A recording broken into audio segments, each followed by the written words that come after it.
Hello everyone welcome to my channel. आज चाहिँ हामी बनाउन गइरहेको छौँ घिउ र यो भिडियोमा म हजुरहरूले घिउ कसरी बनाउँछौँ भनेर देखाउँदैछु। घिउ बनाउन अगाडि हामीले घिउ के हो भनेर बुझ्नुपर्छ। यो बुझ्नुभयो भने चाहिँ हजुरहरूलाई घिउ बनाउन साह्रै सजिलो हुन्छ। अङ्ग्रेजीमा घिउलाई क्ल्यारिफाइड बटर पनि भनिन्छ। अर्थात् क्ल्यारिफाइड बटर भनेको के हो भन्दाखेरि बटरमा चाहिँ सर्टेन अमाउन्ट अफ पानी अथवा वाटर हुन्छ। त्यो पानीलाई हजुरहरूले तताएर एभापोरेट गरिदिनु भयो भने अथवा हटाइदिनु भयो भने त्यो घिउमा परिणत हुन्छ। त्यसले गर्दा चाहिँ पानी नहुने भएकोले घिउलाई चाहिँ हामीले लङ टर्मसम्म स्टोर गर्न सक्छौँ र यो बिग्रिँदैन if you store it in a dry container. घिउलाई चाहिँ जहिले पनि सिसाको अथवा प्लास्टिकको एकदम सुक्खा भाँडामा राख्नुपर्छ।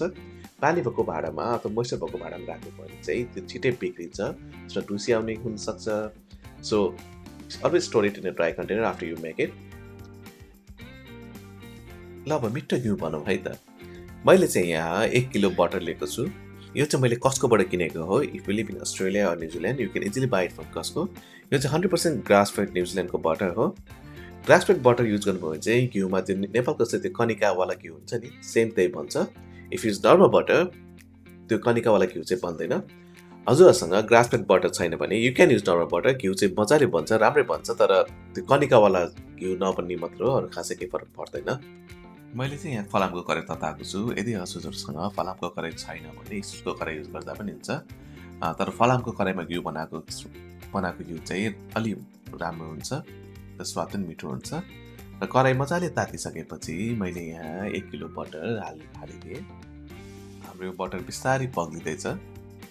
हामीले चाहिँ घिउ जहिले पनि मिडियम टु लो हिटमा बनाउनुपर्छ। सुरुमा मिडियम हिटमा बटर हालेपछि आफ्टर 5 or 10 मिनट्स जब त्यो फिज आउन थाल्छ त्यसपछि हामीले हिटलाई लो गर्नुपर्छ। लो हिटमा यसरी पकाउँदा चाहिँ त्यो बटर डढ्दैन र घिउ पनि मजाको बन्छ।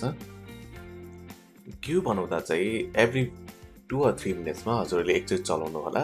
यसरी चलाउनु भयो भने चाहिँ त्यो बटरको जुन चाहिँ फ्याट हुन्छ नि, जुन चाहिँ पग्लिरहेको त्यो चाहिँ डढ्दैन र घिउ मजाले पाक्छ र प्लस कनिका पनि बन्छ घिउको। यदि हजुरहरूले चलाउनु भएन भने चाहिँ त्यो फ्याट डढ्छ र पछि घिउ खाँदा चाहिँ त्यो डढेको बास्ना आउँछ। इफ यु प्रिफर डढेको बास्ना अथवा हजुरलाई डढेको बास्नावाला घिउ मनपर्छ भने चाहिँ कम चलाउनुहोस् र अलिक निकै बेर पकाउनु पर्छ। यदि हजुरलाई त्यो मन पर्दैन भने चाहिँ एभ्री 2 or 3 मिनट्स मजाले एकचोटि डाडुले चलाउनु होला।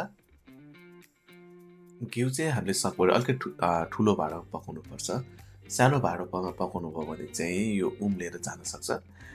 यदि मजाले फिज आएको छ र उम्लिन लागेको छ भने चाहिँ हजुरले हिट लो गर्नु होला। हिट लो गर्नुभयो भने चाहिँ त्यो मजाले तल सेटल हुन्छ। प्लस जसरी दुध अथवा चिया उम्लेर जाँदाखेरि हजुरले डाडुले अथवा चम्चाले चलाएर त्यो उम्लिन जान दिनुहुन्न नि, you can use the same principle here.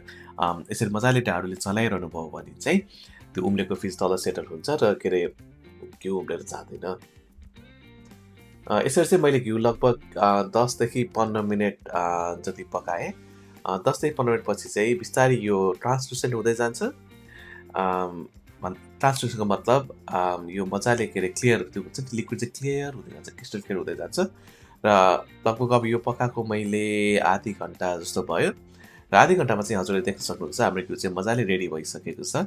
अब यसलाई चाहिँ हामी सेलाउन दिन्छौँ र सेलाएपछि चाहिँ हामीले यसलाई सुक्खा कन्टेनरमा स्टोर गरेर राख्छौँ। हजुरहरूले सिसीको जार अथवा प्लास्टिकको कन्टेनरहरूमा स्टोर गर्न सक्नुहुन्छ। Just you have to make sure they are dry. मैले अघि पनि भनिसकेँ। Okay, thank you everyone for watching my video. If you enjoy my video, please like, subscribe and share. See you on next video. Bye.